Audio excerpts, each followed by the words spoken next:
let's talk about H-1B. For decades, the H-1B visa lottery represented hope for thousands of Indians who are dreaming of building a future in America, right?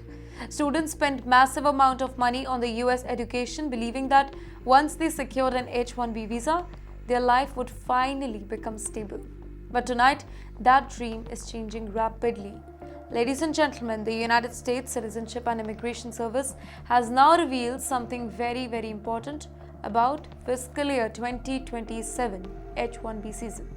America is no longer selecting applicants the same way it used to.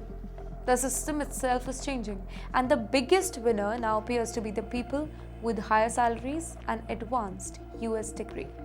According to the US, nearly 71.5% of selected applicants this year held a US master's degree or maybe higher. In fact, last year that number was only 57%.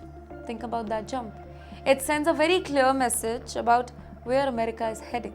And yes, at the very same time, only 17.7% of selected applications came from the lowest wage category.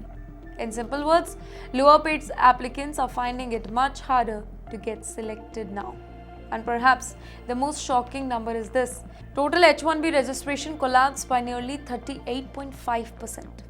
Yes, registrations dropped from over 343,000 to 211,000. And that's a massive fall. USCIS says that this happened because the government introduced new rules designed to stop what it calls low-wage abuse of the H-1B system. America has now replaced the old random lottery system with a wage-based weighted selection system. Now earlier selection was mostly luck-based, right? But today, salary matters for more. Higher paying jobs are receiving stronger preference during selections. So that means companies offering lower wages may struggle to get workers selected under the new program. And there's another huge change.